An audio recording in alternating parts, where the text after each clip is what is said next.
இயேசு கிறிஸ்துவின் இன்ப இனிய நாமத்தில் வாழ்த்துகிறோம்.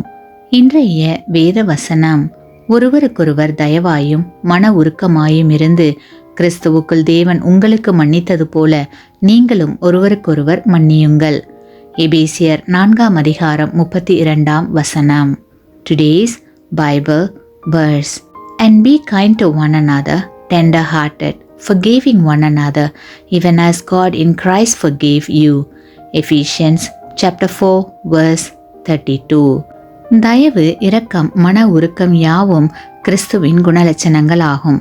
இயேசுவின் சீடர்களிடத்திலும் இந்த குணலட்சணங்கள் காணப்பட வேண்டும் என்று அவர் எதிர்பார்க்கிறார். எப்படிப்பட்ட ஒரு நிலை சமூகத்தில் ஏற்பட வேண்டும் என்றால், குடும்பத்திலும் சபையிலும் சமூகத்திலும் உள்ள பெரியவர்கள் தயை உடையவர்களாக காணப்பட வேண்டும். அதுவே சாதாரண மனிதர்களை அசாதாரண மனிதர்கள் ஆக்கும்.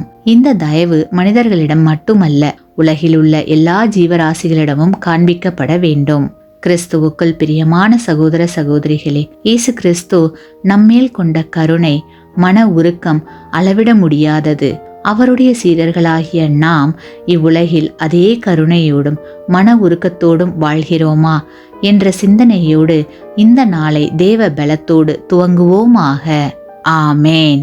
நீங்கள் பெற்ற இந்த ஆசீர்வாதத்தை மற்றவர்களோடு பகிர்ந்து கொள்ளுங்கள்.